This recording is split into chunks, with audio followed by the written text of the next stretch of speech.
Welcome to Biscuits and Jam from Southern Living. I'm your host, Sid Evans, and today I'm talking with someone who was pretty much born to be a songwriter. Brent Cobb grew up in Ellaville, Georgia, where he was encouraged by his parents, especially his songwriting father, to pick up a guitar. Following the advice of Luke Bryan, he moved to Nashville, where he used his talent to write hit songs for everyone from Kenny Chesney to Miranda Lambert. But now he's known as a Grammy-nominated artist and performer all his own. In 2022, he produced a gospel record based on a lot of the music he grew up with in the Baptist church. And now his latest album, Southern Star, stands as a tribute to both his small-town Georgia roots and the people he's lost. We'll talk about all of that, as well as his holiday traditions, his take on the state of country music, and why he loves soup so much it earned him a nickname on this week's Biscuits and Jam.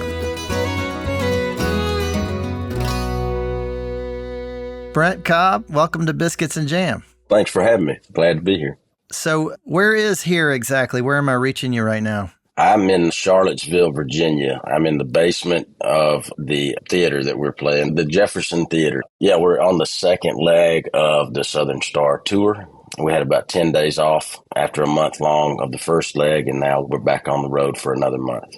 That's great. That's great. Well, I want to go back to your hometown for a minute, Brent, and just talk a little bit about where you grew up. You grew up in a town called Ellaville, Georgia. Am I saying that right? Ellaville, yep, that's correct. So not too far from Columbus. That's right. So tell me a little bit about that town and the house where you grew up. Well, I always say that I was born in Americus, Georgia. I grew up in Ellaville, and I was raised in Richland, which is Jimmy Carter country, 10 minutes down the road from Plains. Grew up going to Country Days, Plains street dance every year. I grew up in a single wide until I was 10 in the back of a peanut field, and then we graduated to a double wide. And then my parents purchased the nice brick home when I was about 15, right on the outskirts in Sly County there, right outside of Ellaville.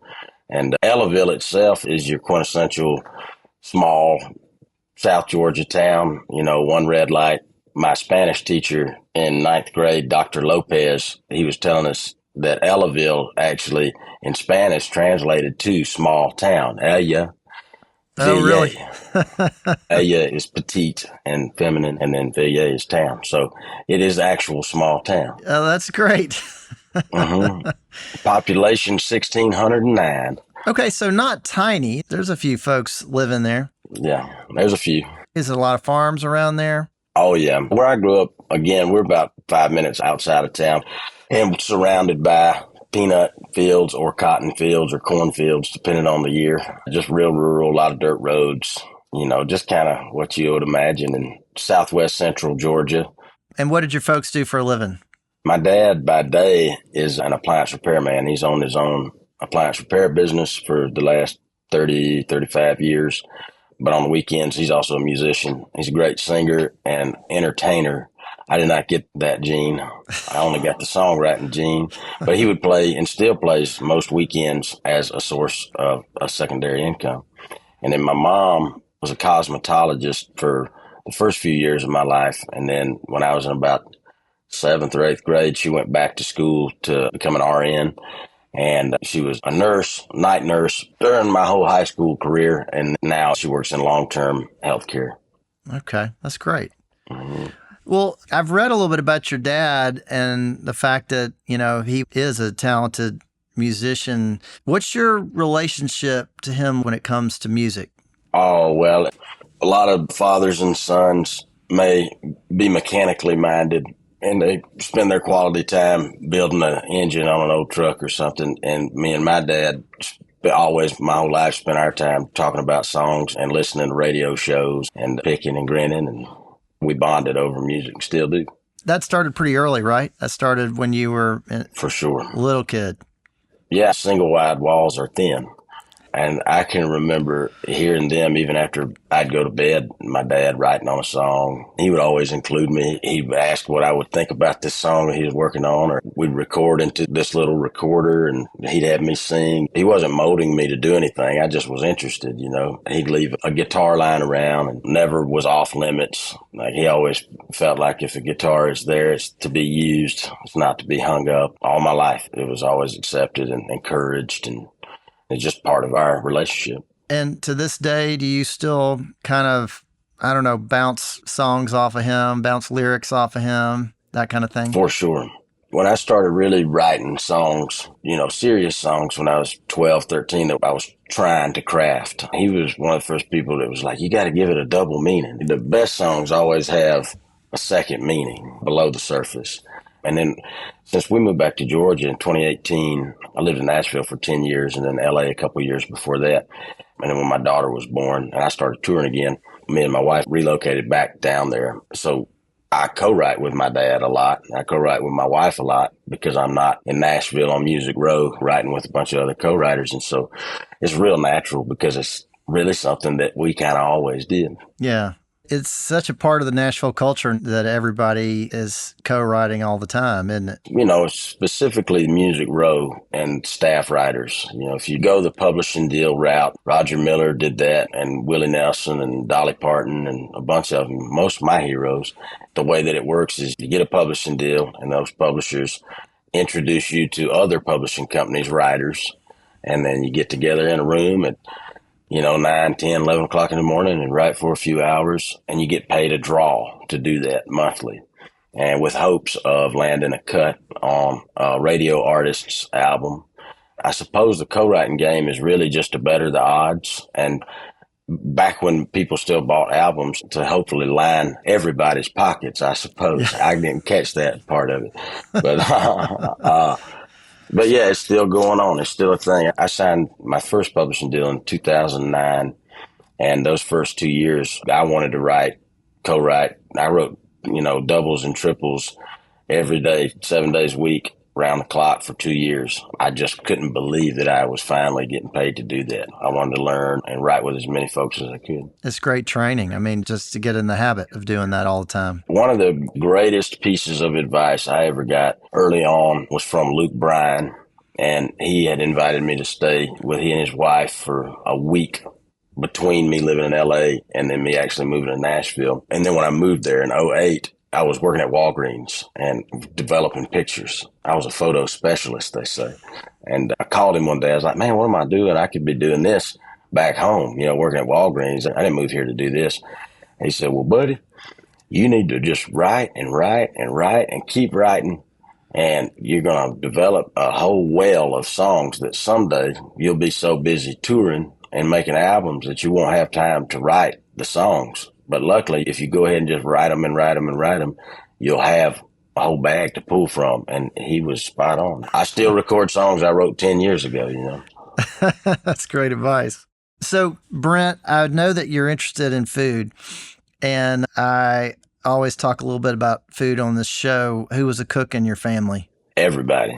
So my mom is from Cleveland, Ohio, and she moved to Georgia when she was 17.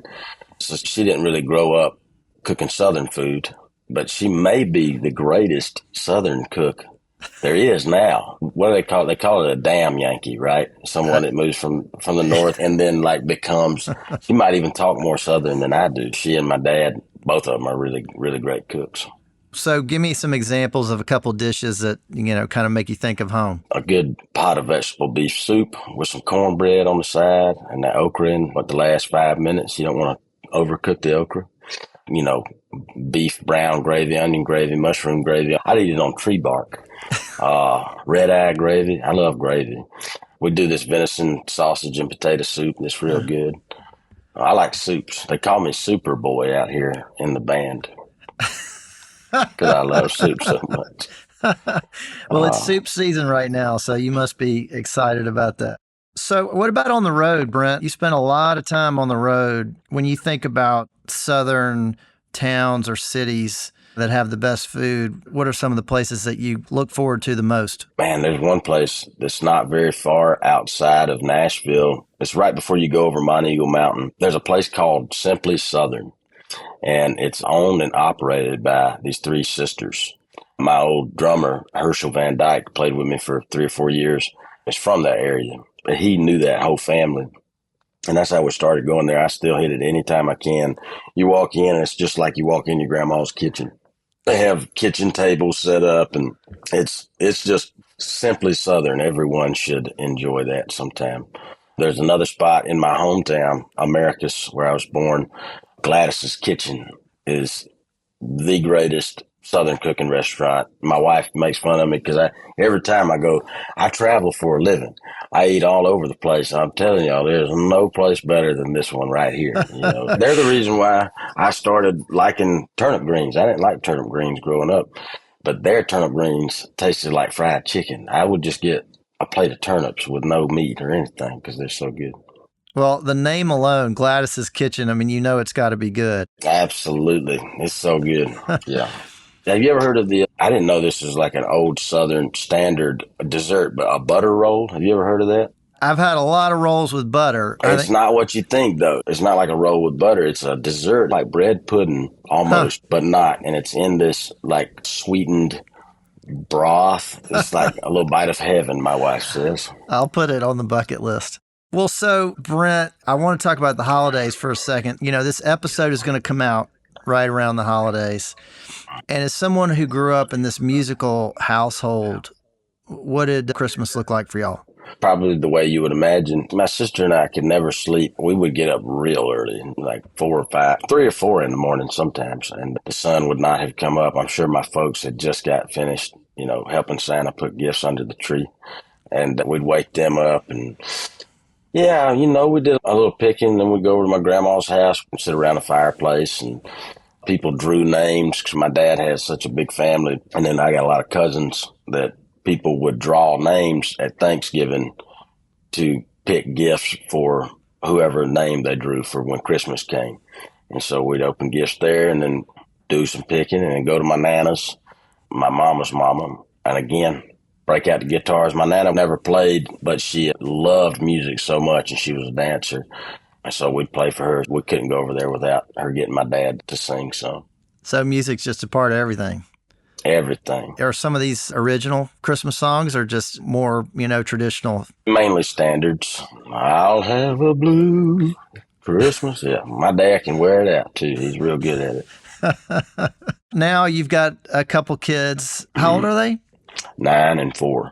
Okay. So what about Christmas traditions in your house? So when my wife and I got married, her mom and dad would host a Christmas morning brunch at their house with their whole family. And then my family, of course, started joining in. My wife's family is not musical at all. They love music, but they're not musical. And so when we married, my pa-in-law, he's like a John Wayne type guy, and he loves music so much.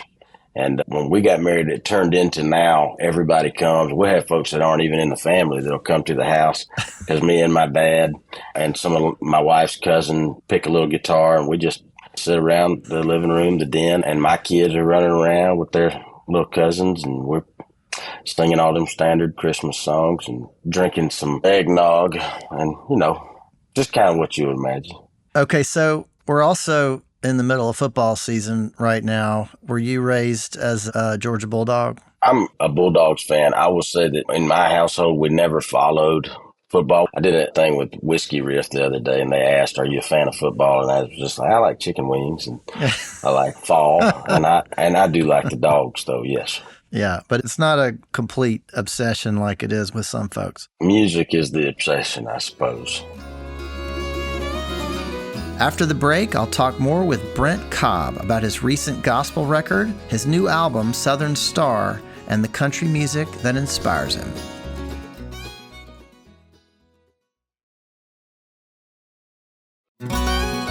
Welcome back to Biscuits and Jam from Southern Living. I'm Sid Evans, and today I'm talking with the singer-songwriter Brent Cobb. Well, so Brent, a couple years ago, you did a gospel album. It's a beautiful album. It's called And Now Let's Turn to Page, ... Mm-hmm. And it's a lot of songs that you heard in church when you were growing up. Tell me a little bit about the church where you grew up. What did it look like and what did it sound like on a typical Sunday? It's Antioch Baptist Church, and it's in Webster County. It's the little old country church. You know, it's very small. It's all family for the most part that went to the church. There's only probably, 12 pews, 6 on each side. We didn't have air conditioning. We didn't have any air or heat when I was growing up there. Well, I guess maybe we had some space heaters in there, but it was all fans circling up top, and there'd be wasps in the summertime. They'd be hovering around because we had the windows open. And of course, we had the church fans. Brother Spivey was our preacher. My grandma, though, was running the show over there. And my grandpa, he led the singing. But he wasn't really a singer, but for some reason he led the singing. My dad leads the singing now.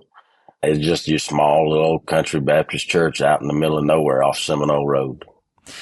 Well, the music must have been pretty good to have had such an impact on you. I call that album the Southern Gospel Greatest Hits. Yeah. Because if you picked one that was too obscure, there would be no singing, and everybody just be kind of mumbling through. And so you have to always include Old Rugged Cross or something like that in there to make sure that we were all fully singing. Everybody would chime right in, yeah. That's right, yeah.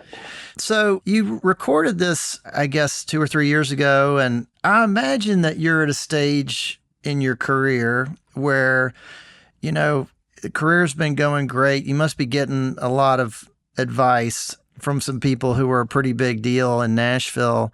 What did they tell you when you said you wanted to make a gospel album? I mean, do they see that as that's a great idea for your career right now? Or were there people saying maybe you ought to wait a little while?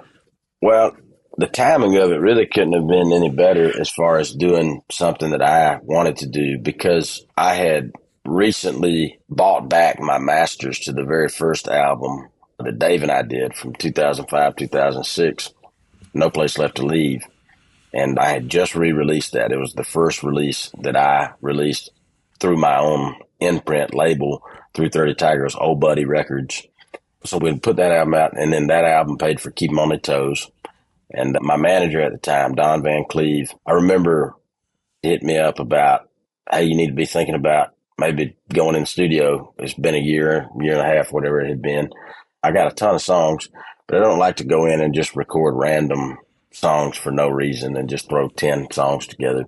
Even if I have hundreds of them to choose from, like we was talking about earlier, they still have to make some sort of sense, And so I always wanted to make a gospel album because people like Willie Nelson, Dolly Parton, and all my heroes, George Jones, Elvis, all made gospel albums at some point in their career.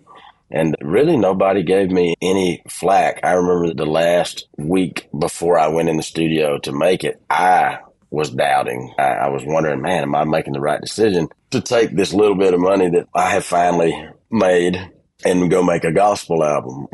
And I hit my old manager, Don, up, and I asked him that. I said, is this a dumb move to make? And he said, well, let me tell you this. You're taking the money that you've made off albums that you own to make another album that you're going to own. And if that's what your heart's telling you to do, that's how you get rich. And I wasn't doing it to get rich, I promise you that. But spiritually, I feel richer now after doing it. I'm glad that I did it, and I'm glad that me and Dave were able to make that album together. Dave and I had not worked on an album together in a while, and so when I texted him, it had been a while since we talked, and I said, so when are we going to make the gospel album? And all he responded is, our family would be so proud. And it just made sense, something that had to be done. Oh, they must have just loved it. They must have been so excited about that. Yeah. There's a great song on there called When It's My Time. And you have all these classic old gospel songs, and then this is one that you wrote. But in some ways, it sounds to me like it could have been written 100 years ago. Oh, man. What was on your mind when you wrote that one? Well, a couple things. There was my grandma.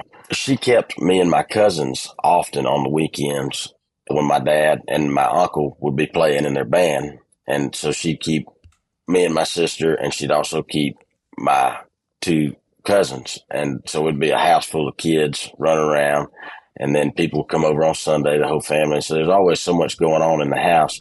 And now that everybody's grown and my grandpa's passed away, I just was thinking about, the house is not as full and there's not as much going on. And Grandma is one of the toughest people I have and will ever know. So she doesn't get necessarily emotional openly or anything. She don't care. But I thought it'd be cool to take the kids over there. And she was so happy to have us. And while we were there, somehow we got to talking about life and changing and people passing on and all that.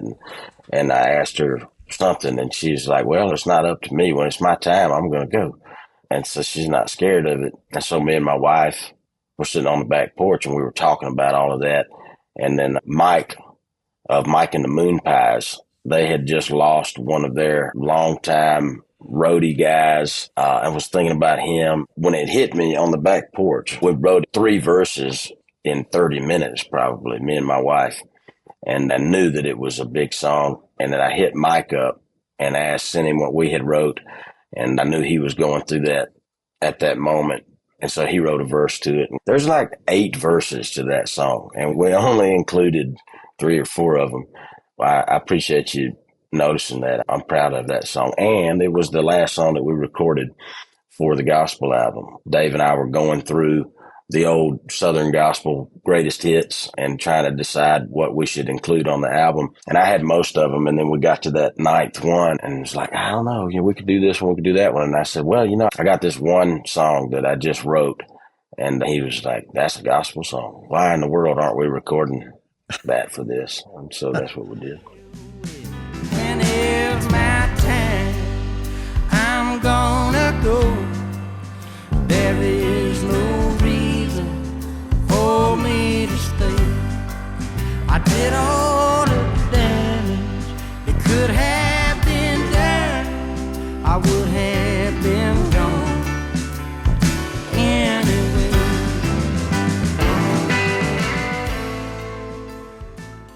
Well, it's a beautiful song. It really is. It kind of gives you chills, and I think people are going to be listening to that for a long time.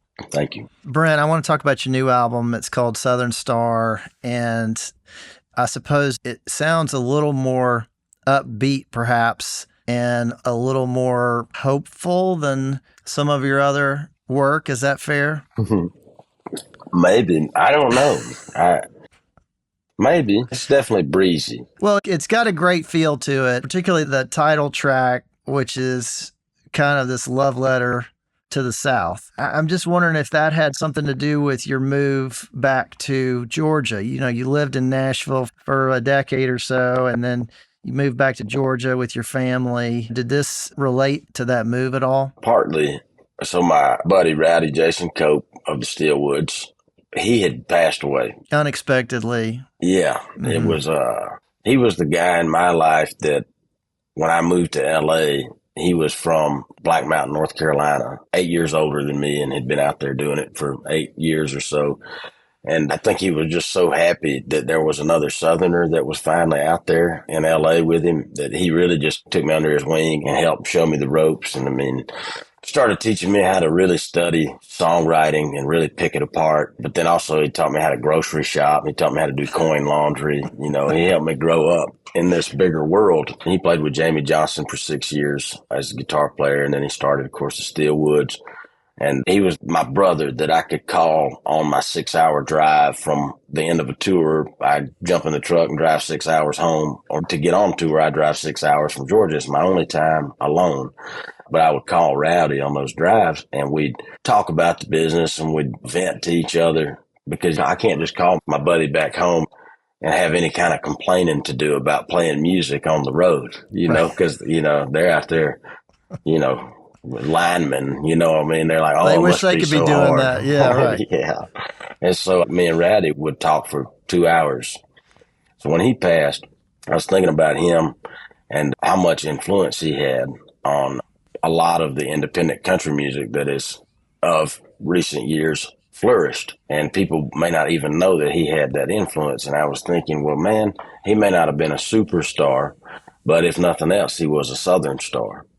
And then I was thinking, as there was this old place that we used to go during the Jamie days, which there were some dark days a little bit sometimes. But he lived in Bell Buckle, about 45 minutes or so southeast of Nashville. And I'd go down there and we'd hang out and we'd go to this little tavern. It was a little seedy, and we'd go hang out there for a little while and we'd go back to his place and listen to Townes Van Zandt and Waylon Live. But that place was called the Southern Star.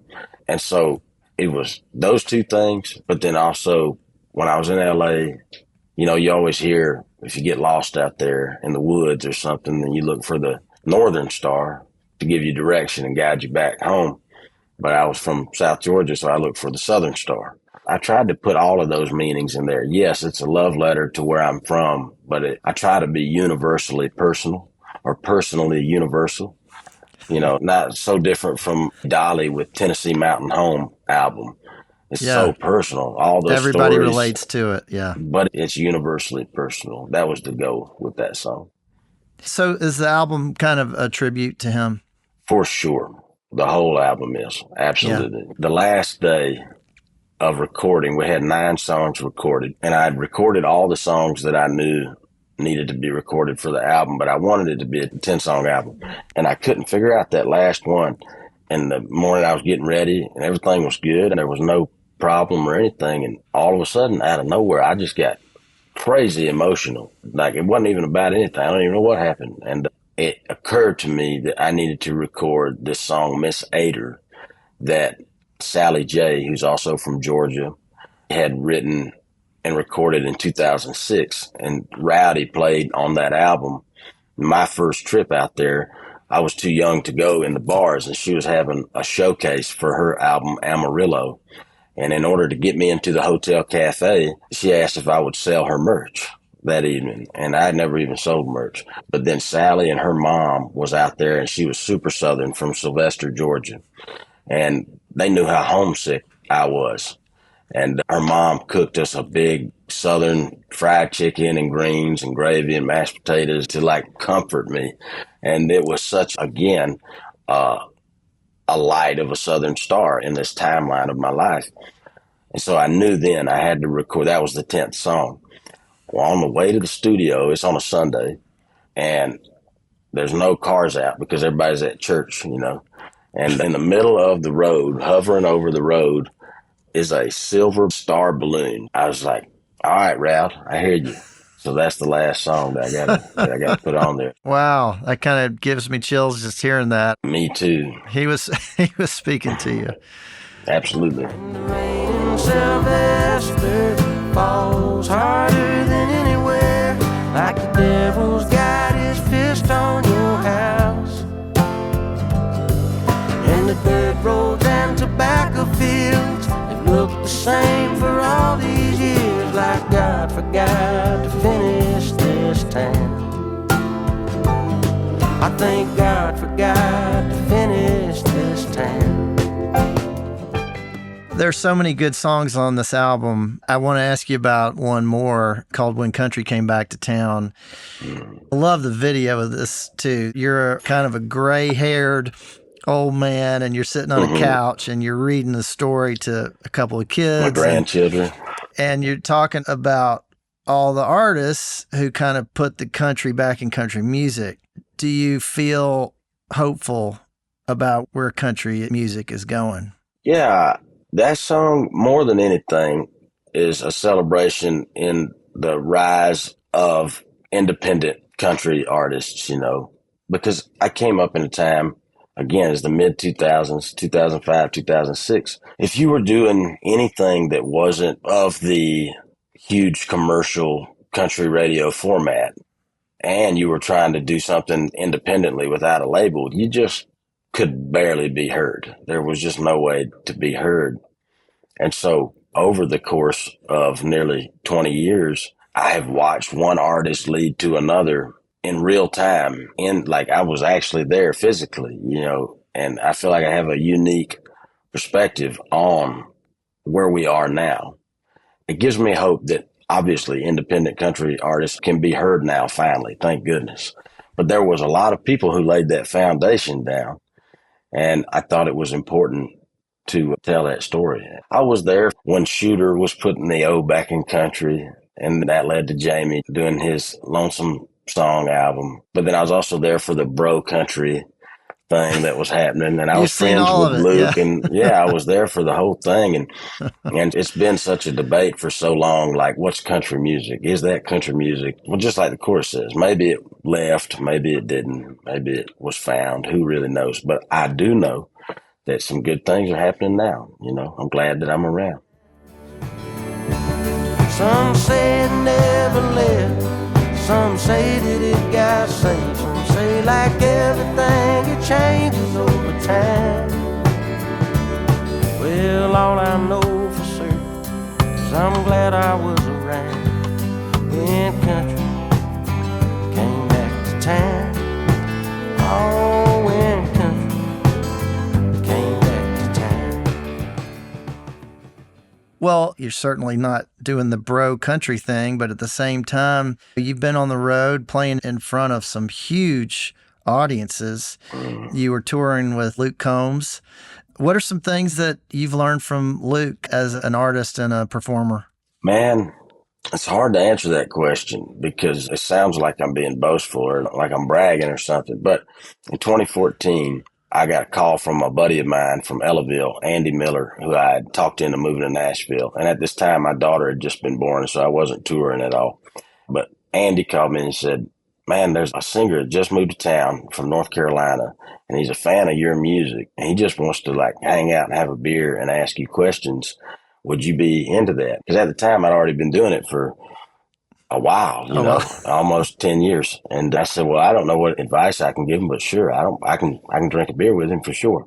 And it was Luke Combs, and he came in, and we went to Broadway Brew House, and we ate some jerk chicken, and we drank some beers, and he asked me questions about songwriting and just playing shows and all that stuff. I think back now, I was so focused on how good that jerk chicken was, but then I think Luke was focused on taking over the world because he wound up doing it. You know, he's the only artist that I have watched every step of the way. Like that day, I dropped him back off at his little crappy apartment in Hendersonville, and then a couple years later, I had recorded Shine on Rainy Day, and I was in New York, right in the middle of Manhattan, and I was negotiating my own record deal with Atlantic at that time.